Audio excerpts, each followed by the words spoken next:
बावजूद इसके नरेंद्र मोदी भी उधर सोच रहे हैं कि अगर नीतीश कुमार नहीं रहेंगे तो क्या होगा। लेकिन कुछ चीज़ों को बैलेंस करके चलना बेहद ज़रूरी है। महागठबंधन में भी अगर नीतीश जाएंगे तो नीतीश रहेंगे तो सीएम ही, लेकिन उनकी जो एक चाहत है उनका वाला हाल हो जाएगा। उमेश कुशवाहा को नहीं, उमेश कुशवाहा तो शायद अपना अध्यक्ष पद भी गवा दे, जदयू के अंदर जो प्रदेश अध्यक्ष है वो अध्यक्ष पद भी गवा दे। लेकिन नीतीश कुमार के परछाई में जो अशोक चौधरी, जिनका नाम आपने लिया, बहुत अच्छा आपने नाम लिया है, अशोक चौधरी एक बन सकते हैं।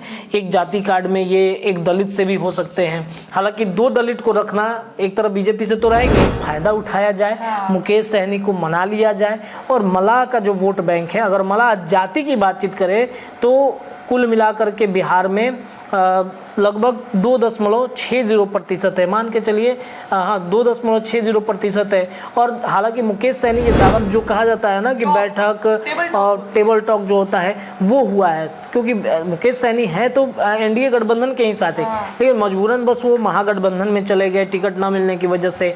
तो ये कहीं ना कहीं एनडीए गठबंधन में एक रणनीति के तहत मुकेश सहनी को लाया जाएगा। इसके अलावा प्रेम कुमार हो गए, मुकेश सहनी हो गए, ये 2 नाम बड़ा है। अगर BJP, Nitish Kumar wait and watch की स्थिति में है कि बीजेपी किसका नाम आगे करती है। अगर बीजेपी ने किसी चौंकाने वाले नाम का खुलासा कर दिया या डिप्टी सीएम बना दिया तो नीतीश भी एक बड़े फैसले ले सकते हैं। नीतीश कुमार के पास भी बहुत सारे ऐसे नेताओं के तौर पर। पनोरमा ग्रुप, जो सोचता है वो करता है। नमस्कार, भारत लाइव देख रहे हैं आप और ये पक्की खबर है। बिहार में जिस चीज की चर्चा, जिस खबर की चर्चा अभी सबसे तेज है वो ये है कि सम्राट चौधरी की प्रदेश अध्यक्षता जाने के बाद डिप्टी सीएम की भी कुर्सी कहीं ना कहीं खतरे में है। सम्राट चौधरी इसी बीच दिल्ली भी गए, प्रधानमंत्री नरेंद्र मोदी से उन्होंने मुलाकात भी की। क्या कुछ बातें हुई ये भी उन्होंने एक तरीके से बताया, उधर से वो हंसी खुशी आए। लेकिन विजय सिन्हा की भी कुर्सी एक तरीके से समझिए तो अब कहीं ना कहीं खतरे में है। बिहार में एक डिप्टी सीएम रहेगा या फिर कोई और डिप्टी सीएम आएगा। इन्हीं सब तमाम मुद्दों पर चर्चा करने के लिए हम हमारे सहयोगी के साथ बने हुए हैं। आज का शीर्षक है हमारा, भाजपा ने थमाया लिस्ट, डिप्टी सीएम की कुर्सी खाली कर रहे सम्राट विजय सिन्हा की जगह लेंगे नीतीश के करीबी। मेरा पहला सवाल रत्नेश आपसे यही है कि अगर डिप्टी सीएम की कुर्सी चेंज होगी तो क्या कोई सीएम नीतीश के कोई करीबी रहेंगे? जिस तरीके से सीएम नीतीश दबाव भी बना रहे हैं कि कोई जदयू का होना चाहिए। नीतीश कुमार के करीबी थे सुशील कुमार मोदी, डिप्टी सीएम की जोड़ी, और उनकी जोड़ी काफ़ी मतलब चर्चित जोड़ी रही है।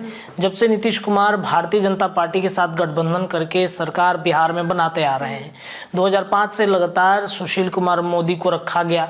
लेकिन बीच में एक ऐसा समय आया जिस समय भारतीय जनता पार्टी को लगा कि अब जाति कार्ड खेलना बेहद ज़रूरी हो गया बिहार में, तो इस वजह से सुशील मोदी को हटाया गया, वहाँ पर संजय जायसवाल को बैठाया गया।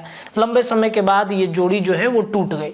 बावजूद इसके सुशील मोदी नीतीश के करीबी रहे, हर कार्यक्रम में, हर समय जो डिप्टी सीएम और सीएम की जोड़ी तो थी ही, लेकिन एक दोस्ती, एक व्यक्तिगत रिश्ता जिसे कहते हैं आप, जो फ्रेंडशिप होता है, आप ये मान के चलिए, वो कहीं ना कहीं सुशील मोदी के मतलब साथ था। नीतीश जब भी पलटी मारे हैं, जब भी दूसरे तरफ गए हैं, तो सुशील मोदी पुल बनने का काम किए हैं।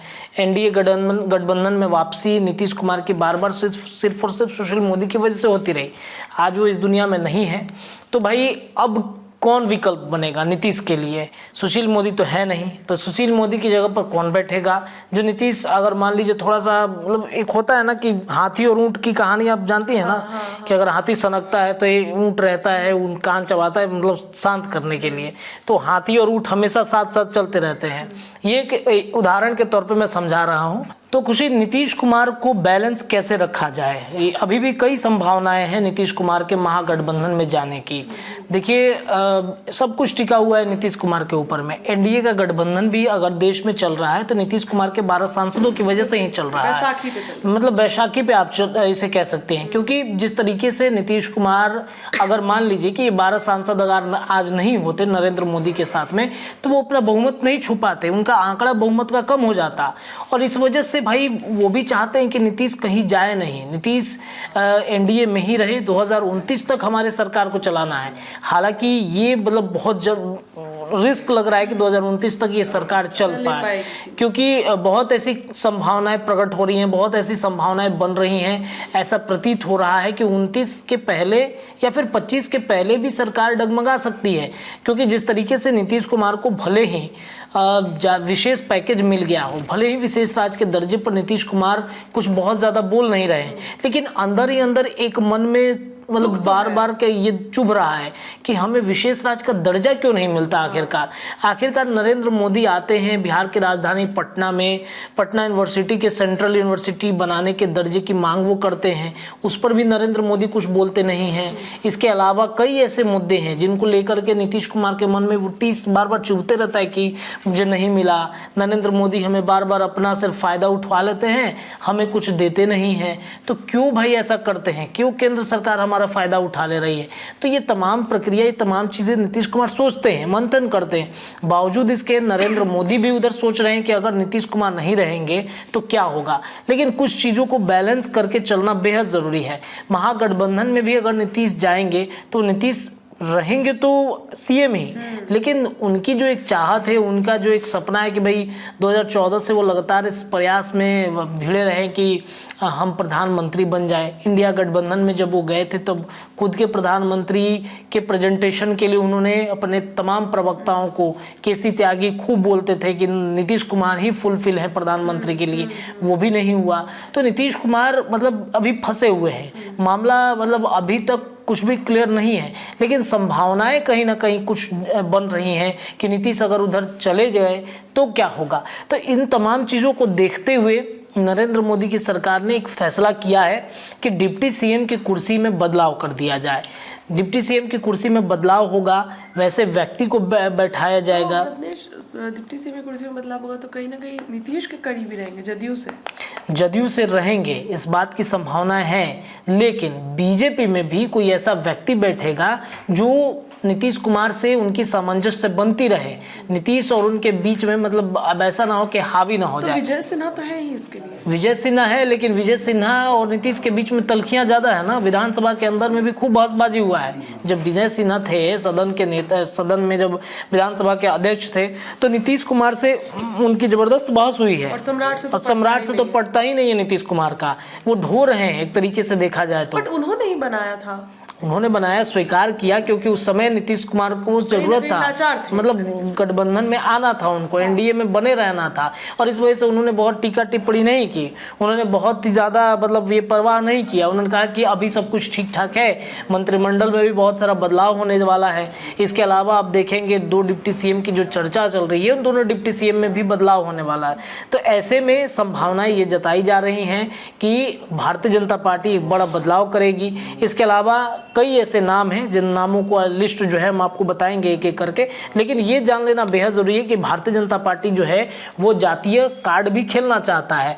आपको ये पता है कि बिल्कुल दिलीप जायसवाल को वैश्य समाज में रखा गया है। वैश्य समाज की वजह से जब संजय जायसवाल थे तो संजय जायसवाल जिस समय थे तब भारतीय जनता पार्टी को एक मजबूत बढ़त मिली थी, और इस वजह से इस बार भी भारतीय जनता पार्टी देख रहा है कि एक वैश्य समाज से ही किसी व्यक्ति को बैठाया जाना चाहिए कुर्सी पर, जो शायद 2025 में हमारे लिए एक मजबूत स्थिति में शामिल हो सके, बीजेपी नंबर 1 की पार्टी बने, भारतीय जनता पार्टी का वोट गबड़ाए नहीं। क्योंकि लगातार इस बात की चर्चा है कि समीक्षा बैठक जब हुआ है तो ये एक निष्कर्ष वहां से निकल के आया है कि बीजेपी की जो सीटें हैं 72 सीटों में वो कुछ सीटों पर कम है, 60, 65, 68 यही आकलन चल रहा है।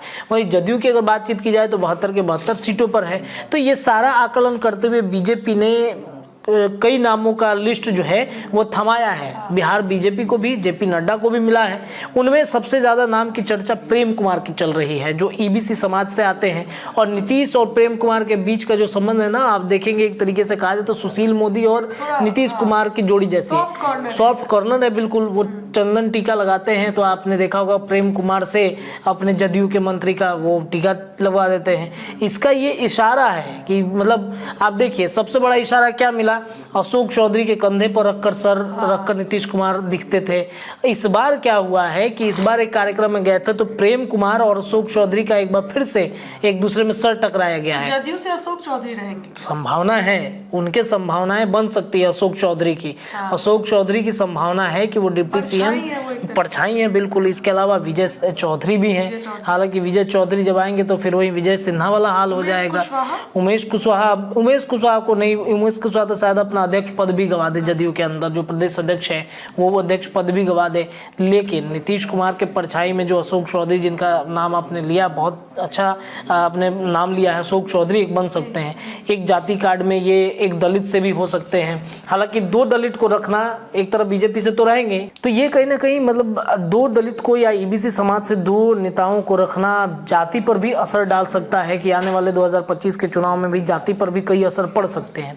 तो ये कहीं ना कहीं एक बड़ी संभावना है। और सबसे बड़ी बात ये है, सबसे जो बिहार में जाति का जो 65% आरक्षण का दायरा बढ़ाने का जो मामला है, जिस मामले में अभी नीतीश कुमार को दोनों जगह से झटका मिला है, हाईकोर्ट से मिल गया है, सुप्रीम कोर्ट से भी झटका मिला है, तो ऐसे में भारतीय जनता पार्टी के पास एक मौका है कि फायदा उठाया जा सके इसका। और इस वजह से वो अलग अलग जातियों से नेता को सेट करेगा, वहां पर डिप्टी सीएम की कुर्सी उसे सौंपेगा। इसके अलावा प्रेम कुमार के अलावा जैसा अशोक चौधरी के नाम की चर्चा है जदयू के अंदर, और भी कई नेता हैं जिनके नाम की चर्चा खूब चल रहा है। इसके अलावा अब देखिएगा कि जो मुकेश सहनी है, मुकेश सहनी मल्लाह समाज से आते हैं और मल्लाहों का वोट इस बार भारतीय जनता पार्टी को बहुत कम मिला है, एक तरीके से कहे तो नहीं, ना के बराबर मिला है। अगर मिला होता तो शायद कुछ सीटों पर और ज्यादा बढ़त 300 पार नहीं, और जगह पर मुकेश सहनी की वजह से बिहार में उनकी बढ़त हो जाती। तो मुकेश सहनी हालांकि हैं अभी महागठबंधन के अंदर, जो महागठबंधन के अंदर टिकट उनको दिया गया, 3 टिकटों में एक भी टिकट पर मुकेश सहनी नहीं जीत पाए, जिस वजह से मुकेश सहनी को भी लगता है कि मतलब इस्तेमाल किया गया उनका, बहुत मतलब मेहनत नहीं किया गया उनके टिकटों पर, उनके सीटों पर मेहनत नहीं किया गया। सबसे ज़्यादा उन्होंने आरजेडी के टिकट पर, आरजेडी के जितने सारे प्रत्याशी थे उन पर खूब प्रचार प्रसार किया उन्होंने। लेकिन जब बारी अपने प्रत्याशी की, और वो भी अपने मन मुताबिक प्रत्याशी नहीं दिया गया उनको दिया गया लालू यादव, जिनको कहे कि नहीं इनको आपको टिकट देना है वो दे दीजिए। गुलाब यादव को मिल सकता था, इसके अलावा कई लोग थे जिनके नाम की चर्चा थी, उनको मिल सकता था, लेकिन मिला नहीं। तो ये कहीं ना कहीं एक बड़ी रणनीति के तहत तेजस्वी यादव ने, लालू प्रसाद यादव ने मुकेश सहनी को इस्तेमाल किया। लेकिन भारतीय जनता पार्टी क्या चाहेगी कि इस मौके का फायदा उठाया जाए, मुकेश सहनी को मना लिया जाए, और मल्लाह का जो वोट बैंक है, अगर मल्लाह जाति की बातचीत करे तो कुल मिलाकर के बिहार में लगभग 2.60% है, मान के चलिए, हाँ 2.60% है। और हालांकि मुकेश सहनी ये दावा करते हैं कि 7% की आबादी जो है मल्लाह की बिहार में है। इसीलिए तो कहीं दिलीप जायसवाल और सम्राट चौधरी उनसे मिलने गए थे। बिल्कुल मिलने गए थे। दिलीप जायसवाल बीजेपी के प्रदेश अध्यक्ष बन गए हैं। अब संगठन में एनडीए गठबंधन को कैसे बिहार में मजबूत करना है, उसकी जिम्मेदारी अब दिलीप जायसवाल के हाथों में आ गई है। दिलीप जायसवाल को नरेंद्र मोदी ने एक बड़े टास्क के तहत बिहार में प्रदेश अध्यक्ष की कुर्सी दी है उनको, तो वो उसमें बहुत सारा बदलाव उनको करना है। और जैसे ही आपने देखा मुकेश सहनी, जैसे ही दिलीप जायसवाल बनते हैं उसके अगले दिन ही वो चले जाते हैं मुकेश सहनी के घर पे, उनके पिता के श्राद्ध क्रम में शामिल होते हैं। और मतलब एक कंफर्टेबल जो कहा जाता है ना कि बैठक और टेबल टॉक जो होता है वो हुआ है, क्योंकि मुकेश सहनी है तो एनडीए गठबंधन के ही साथ है, लेकिन मजबूरन बस वो महागठबंधन में चले गए टिकट ना मिलने की वजह से। तो ये कहीं ना कहीं एनडीए गठबंधन में एक रणनीति के तहत मुकेश सहनी को लाया जाएगा। इसके अलावा प्रेम कुमार हो गए, मुकेश सहनी हो गए, ये दो नाम बड़े चौंकाने वाले हो सकते हैं। मुकेश सहनी का नाम चौंकाने वाला हो सकता है डिप्टी सीएम पर, लेकिन अगर नीतीश मानेंगे तब, क्योंकि भारतीय जनता पार्टी तो चाहेगी कि बैठा दिया जाए किसी को। इसके अलावा एक बात और है, नीतीश कुमार चाहते हैं कि जदयू का कोई ऐसा व्यक्ति बैठे, मान के चलिए नीतीश कुमार, अभी खबर ये चल रहा है कि नीतीश इलाज के लिए जा रहे हैं बाहर, देश से बाहर जा रहे हैं, तो उनके जाने के एवज में, उनके गैर मौजूदगी में कोई ऐसा व्यक्ति होना चाहिए जो नीतीश कुमार का करीबी होगा और उनके देखरेख में पूरा बिहार, मान लीजिए 1 हफ्ते के लिए ही गए तो 1 हफ्ते के लिए बिहार कौन संभालेगा, तो ऐसा व्यक्ति बैठाया जाए जिसे मतलब तालमेल बैठ सके। अब सम्राट चौधरी और नीतीश का कोई करीबी बैठ जाएगा तो बहुत तालमेल नहीं बैठ पाएगा उनके बीच में। अगर कोई ऐसा व्यक्ति बैठे जो पुराने समय से नीतीश कुमार के साथ रहे, जैसे प्रेम कुमार बैठ गए, या फिर नीतीश का कोई ऐसा करीबी जिसने आपने देखा मनीष वर्मा को शामिल कराया गया है, तो मनीष वर्मा भी उसमें बैठ सकते हैं। तो ये भी एक चर्चा है। अशोक चौधरी का भी नाम चर्चा में है, विजय चौधरी का भी नाम चर्चा में है। इसके अलावा कई दिग्गज नेता हैं जिनके नाम की चर्चा चल रहा है। तो ये बीजेपी ने एक लिस्ट थमा दिया है।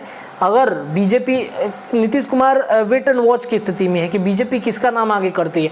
अगर बीजेपी ने किसी चौंकाने वाले नाम का खुलासा कर दिया या डिप्टी सीएम बना दिया तो नीतीश भी एक बड़े फैसले ले सकते हैं। नीतीश कुमार के पास भी बहुत सारे ऐसे नेताओं के तौर पर हथकंडे हैं, हथियार हैं जो डिप्टी सीएम पर बैठा देंगे, और फिर बैठाएंगे तो वहाँ से क्या होगा, एक नई रणनीति के तहत नीतीश कुमार आगे बढ़ेंगे। और बीजेपी ये भी देख रहा है कि 25 में नीतीश कुमार अगर मान लीजिए बीच में गड़बड़ा भी जाते हैं तो किसी ऐसे व्यक्ति को सामने कर दिया जाए जो डिप्टी सीएम के फेस के साथ साथ बिहार की जनता उसे एक्सेप्ट कर सके। प्रेम कुमार इसके पहले भी डिप्टी सीएम के रेस में आ चुके हैं।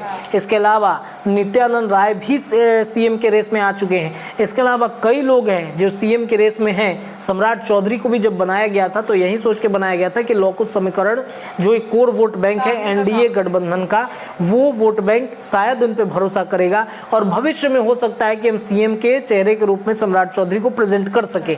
लेकिन सम्राट चौधरी ने उतना कमाल नहीं किया जो शीर्ष नेतृत्व चाहता था, और इस वजह से उनकी कुर्सी खतरे में आ गई। और खतरा में ऐसा आया कि सम्राट चौधरी की कुर्सी जा सकती है। हालांकि देखिए, ये सारा खबर जो है सिर्फ एक लाइन में हम यही कहेंगे, मीडिया में राजनीति गलियारे में चर्चा का विषय बना हुआ है। और इस वजह से जो चर्चा है हमने सोचा कि आप सभी दर्शकों को भी बता देना चाहिए। प्रेम कुमार और चौंकाने वाला नाम मुकेश सहनी है। मुकेश सहनी के अलावा जदयू के अंदर से मनीष वर्मा हैं, अशोक चौधरी हैं, विजय सिन्हा हैं, माफ़ कीजिएगा विजय चौधरी हैं। इसके अलावा कई लोगों के नाम तैर रहे हैं। फैसला नीतीश कुमार को करना है कि वो किसे इस कुर्सी पर बैठाते हैं। लेकिन इन 2-3 नामों की चर्चा है, देखते हैं आगे क्या होता है। बहुत बहुत धन्यवाद अंकुश।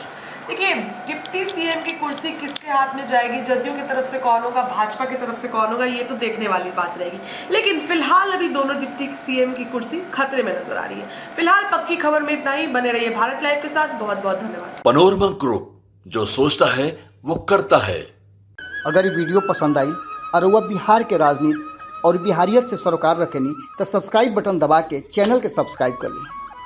ओजे एगो घंटी बा, ओकरा बटन दबा देला से कुल सटीक और मारक खबर रुआ मुफ्त में मिल जाई। अगर रुआ पत्रकारिता के हमनी के नया प्रयोग में सहयोग कर चाहतानी तो ज्वाइन बटन दबा दी। पेटीएम नंबर नोट कर ली 9386816700।